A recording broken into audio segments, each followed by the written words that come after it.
بسم اللہ الرحمن الرحیم۔ اعوذ باللہ من الشیطان الرجیم، بسم اللہ الرحمن الرحیم۔ السلام علیکم۔ آج آپ کا میزبان ڈاکٹر کاشف بشیر تفہیم القرآن سیریز کی قسط نمبر 233 کے ساتھ آپ کے سامنے حاضر خدمت ہے، جس میں ہم انشاءاللہ سورہ بنی اسرائیل کا تعارف بمطابق تفہیم القرآن آپ کے سامنے پیش کریں گے، اور ساتھ ہی ساتھ انشاءاللہ اس کی پہلی 3 آیات کا ترجمہ اور تفسیر بھی آپ کے سامنے پیش کریں گے۔ اللہ تعالیٰ سے دعا ہے کہ اللہ تعالیٰ ہمارے صغیرہ کبیرہ گناہ معاف فرمائے، ہمارے جتنے دوست عزیز رشتہ دار دنیا سے چلے گئے اللہ تعالیٰ ان کے لیے آسانیاں پیدا فرمائے، اور ہمیں بھی نیک اور سیدھے راستے پر چلنے کی توفیق عطا فرمائے۔ بسم اللہ الرحمن الرحیم۔ بنی اسرائیل، اس کا جو نام ہے آیت کے نمبر 4 کے فکرے وَقَضَيْنَا إِلَى بَنِي إِسْرَائِيلَ فِي الْكِتَابِ سے ماخوذ ہے، مگر اس میں موضوع بحث بنی اسرائیل نہیں ہے، بلکہ یہ نام بھی اکثر قرآنی صورتوں کی طرح صرف علامت کے طور پر رکھا گیا ہے۔ زمانہ نزول، پہلی آیت اس بات کی نشاندہی کر دیتی ہے کہ یہ سورہ معراج کے موقع پر نازل ہوئی ہے۔ معراج کا واقعہ حدیث اور سیرت کی اکثر روایات کے مطابق ہجرت سے 1 سال پہلے پیش آیا تھا، اس لیے یہ سورت بھی انہی صورتوں میں سے ہے جو مکی دور کے آخری زمانے میں نازل ہوئیں۔ اس وقت نبی صلی اللہ علیہ وسلم کو توحید کی آواز بلند کرتے ہوئے تقریباً 12 سال گزر چکے تھے۔ آپ کے مخالفین آپ کا راستہ روکنے کے لیے سارے جتن کر چکے تھے، مگر ان کی تمام مزاحمتوں کے باوجود آپ کی آواز عرب کے گوشے گوشے میں پہنچ گئی تھی۔ عرب کا کوئی قبیلہ ایسا نہ رہا تھا جس میں 2-4 آدمی آپ کی دعوت سے متاثر نہ ہو چکے ہوں۔ خود مکے میں ایسے مخلص لوگوں کا ایک مختصر جتھا بن چکا تھا جو ہر خطرے کو اس دعوت حق کی کامیابی کے لیے انگیز کرنے کو تیار تھے۔ مدینہ میں اوس اور خزرج کے طاقتور قبیلوں کی بڑی تعداد آپ کی حامی بن چکی تھی۔ اب وہ وقت قریب آ لگا تھا جب آپ کو مکے سے مدینہ کی طرف منتقل ہو جانے اور منتشر مسلمانوں کو سمیٹ کر اسلام کے اصولوں پر ایک ریاست قائم کر دینے کا موقع ملنے والا تھا۔ ان حالات میں معراج پیش آئی اور واپسی پر یہ پیغام نبی صلی اللہ علیہ وآلہ وسلم نے دنیا کو سنایا۔ موضوع اور مضمون، اس سورہ میں تنبیہ، تفہیم اور تعلیم تینوں ایک متناسب انداز میں جمع کر دی گئی ہیں۔ تنبیہ کفار مکہ کو کی گئی ہے کہ بنی اسرائیل اور دوسری قوموں کے انجام سے سبق لو اور خدا کی دی ہوئی مہلت کے اندر جس کو ختم ہونے کا زمانہ قریب آ لگا ہے سنبھل جاؤ اور اس دعوت کو قبول کر لو جسے محمد صلی اللہ علیہ وآلہ وسلم اور قرآن کے ذریعے سے پیش کیا جا رہا ہے، ورنہ مٹا دیے جاؤ گے اور تمہاری جگہ دوسری لوگ زمین میں بسا دیے جائیں گے۔ نیز ضمناً بنی اسرائیل کو بھی جو ہجرت کے بعد عنقریب زبان وحی کے مخاطب ہونے والے تھے، یہ تنبیہ کی گئی ہے کہ پہلے جو سزائیں تمہیں مل چکی ہیں ان سے عبرت حاصل کرو، اور اب جو موقع تمہیں محمد صلی اللہ علیہ وآلہ وسلم کی بعثت سے مل رہا ہے اس سے فائدہ اٹھاؤ۔ یہ آخری موقع بھی اگر تم نے کھو دیا اور پھر اپنی سابق روش کا اعادہ کیا تو دردناک انجام سے دوچار ہوگے۔ تفہیم کے پہلو میں بڑے دل نشین طریقے سے سمجھایا گیا ہے کہ انسانی سعادت و شقاوت اور فلاح و خسران کا مدار دراصل کن چیزوں پر ہے۔ توحید، معاد، نبوت اور قرآن کے برحق ہونے کی دلیلیں دی گئی ہیں۔ ان شبہات کو رفع کیا گیا ہے جو ان بنیادی حقیقتوں کے بارے میں کفار مکہ کی طرف سے پیش کیے جاتے تھے، اور استدلال کے ساتھ بیچ بیچ میں منکرین کو ان کی جہالتوں پر زجر و توبیخ بھی کی گئی ہے۔ تعلیم کے پہلو میں اخلاق اور تمدن کے وہ بڑے بڑے اصول بیان کیے گئے جن پر زندگی کے نظام کو قائم کرنا دعوت محمدی کے پیش نظر تھا۔ یہ گویا اسلام کا منشور تھا جو اسلامی ریاست کے قیام سے 1 سال پہلے اہل عرب کے سامنے پیش کیا گیا تھا۔ اس میں واضح طور پر بتا دیا گیا کہ یہ خاکہ ہے جس پر محمد صلی اللہ علیہ وآلہ وسلم اپنے ملک کی اور پھر پوری انسانیت کی زندگی کو تعمیر کرنا چاہتے ہیں۔ ان سب باتوں کے ساتھ نبی صلی اللہ علیہ وآلہ وسلم کو ہدایت کی گئی ہے کہ مشکلات کے اس طوفان میں مضبوطی کے ساتھ اپنے موقف پر جمے رہیں اور کفر کے ساتھ مصالحت کا خیال تک نہ کریں۔ نیز مسلمانوں کو جو کبھی کبھی کفار کے ظلم و ستم اور ان کی کج بیسیوں اور ان کے طوفان کذب و افتراء پر بے ساختہ جھنجھلا اٹھتے تھے، تلقین کی گئی ہے کہ پورے صبر و سکون کے ساتھ حالات کا مقابلہ کرتے رہیں اور تبلیغ و اصلاح کے کام میں اپنے جذبات پر قابو رکھیں۔ اس سلسلہ میں اصلاح نفس اور تزکیہ نفس کے لیے ان کو نماز کا نسخہ بتایا گیا ہے۔ کہ یہ وہ چیز ہے جو تم کو ان صفات عالیہ سے متصف کرے گی جن سے راہ حق کے مجاہدوں کو آراستہ ہونا چاہیے۔ روایات سے معلوم ہوتا ہے کہ یہ پہلا موقع ہے جب 5 وقتہ نماز پابندی اوقات کے ساتھ مسلمانوں پر فرض کی گئی۔ اب اس کا باقاعدہ آغاز کرتے ہیں۔ سورہ بنی اسرائیل کا مکی صورت ہے، اس کی 111 آیات ہیں اور 12 رکوع ہیں۔ بسم اللہ الرحمن الرحیم۔ سبحان الذی اسریٰ بعبدہ لیلا من المسجد الحرام الی المسجد الاقصی الذی بارکنا حولہ لنریہ من آیاتنا انہ هو السمیع البصیر۔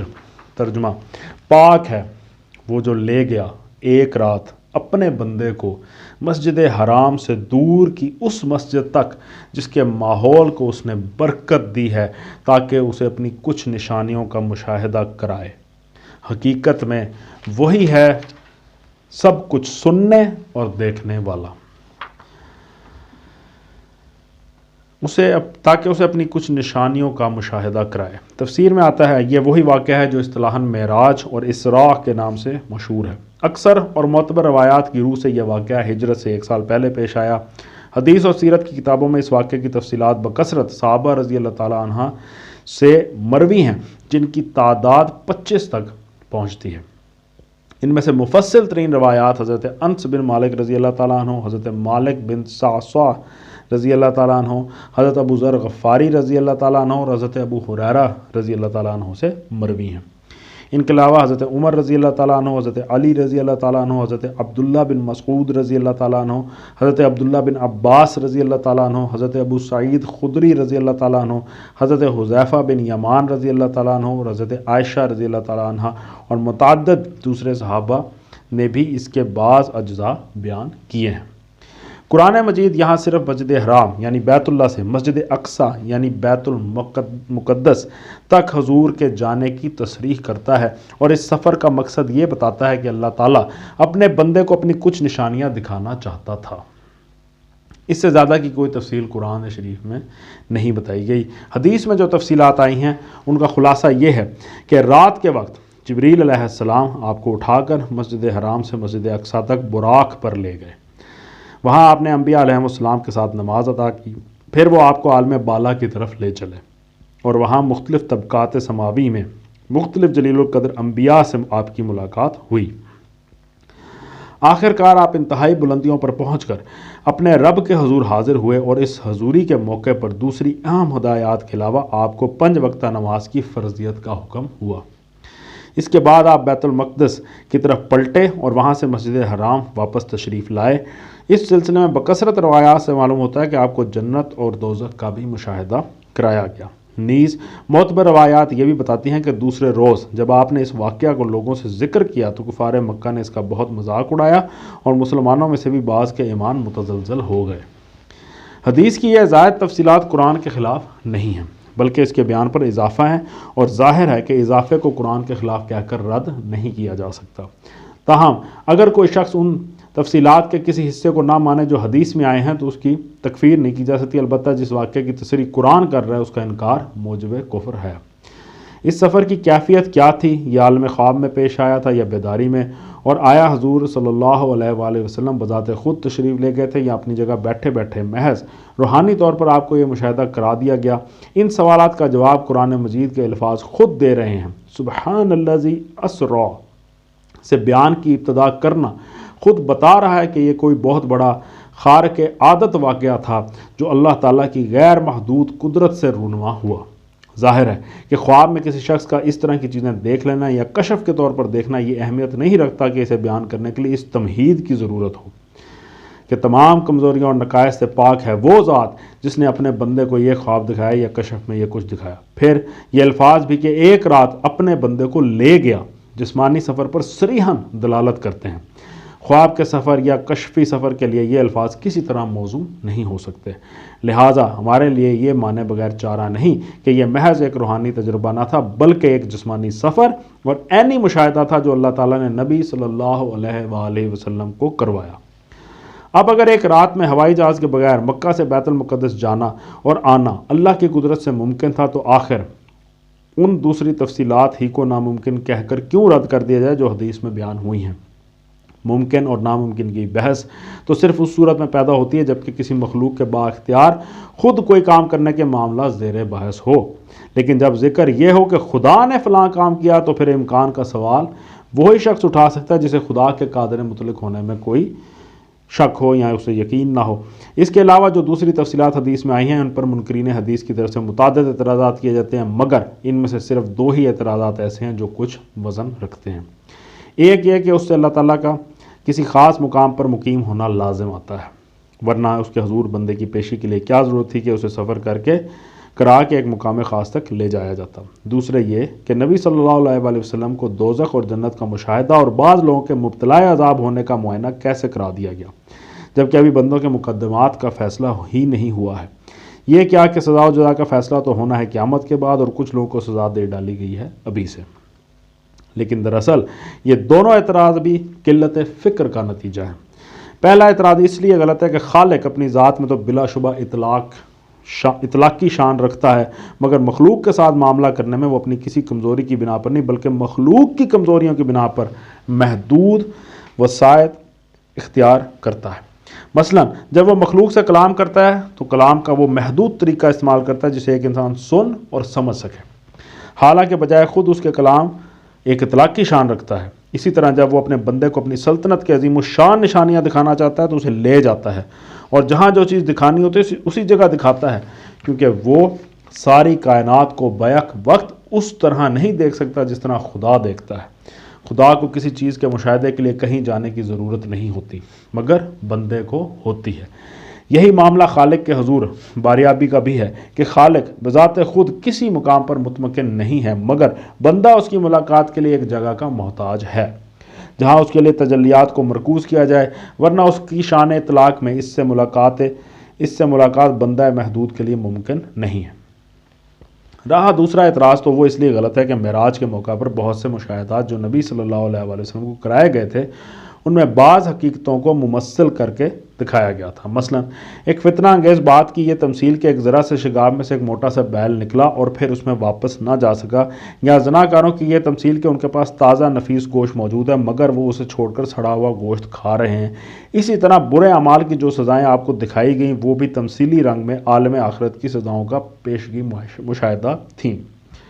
اصل بات جو معراج کے سلسلے میں سمجھ لینی چاہیے وہ یہ ہے کہ انبیاء علیہم السلام میں سے ہر ایک کو اللہ تعالیٰ نے ان کے منصب کی مناسبت سے ملکوت سماوات و ارض کا مشاہدہ کرایا ہے اور مادی حجابات بیچ میں سے ہٹا کر آنکھوں سے وہ حقیقتیں دکھائی ہیں جن پر ایمان بالغیب لانے کی دعوت دینے پر وہ مامور کیے گئے تھے، تاکہ ان کا مقام ایک فلسفی کے مقام سے بالکل ممیز ہو جائے۔ فلسفی جو کچھ بھی کہتا ہے قیاس اور گمان سے کہتا ہے، وہ خود اگر اپنی حیثیت سے واقف ہو تو کبھی اپنی کسی رائے کی صداقت پر شہادت نہ دے گا، مگر انبیاء جو کچھ کہتے ہیں وہ براہ راست علم اور مشاہدے کی بنا پر کہتے ہیں اور وہ خلق کے سامنے یہ شہادت دے سکتے ہیں کہ ہم ان باتوں کو جانتے ہیں اور ہماری آنکھوں دیکھی حقیقتیں ہیں۔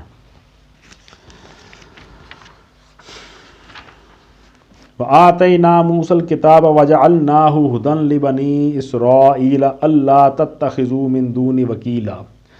ترجمہ: ہم نے اس سے پہلے موسیٰ کو کتاب دی تھی اور اسے بنی اسرائیل کے لیے ذریعہ ہدایت بنایا تھا، اس تاکید کے ساتھ کہ میرے سوا کسی کو اپنا وکیل نہ بنانا۔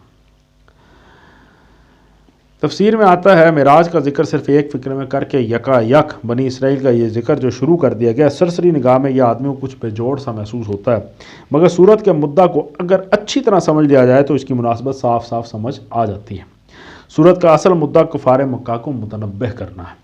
آغاز میں معراج کا ذکر صرف اس غرض کے لیے کیا گیا کہ مخاطبین کو آگاہ کر دیا جائے کہ یہ باتیں تم سے وہ شخص کر رہا ہے جو ابھی ابھی اللہ تعالیٰ کی عظیم الشان نشانیاں دیکھ کر آیا ہے۔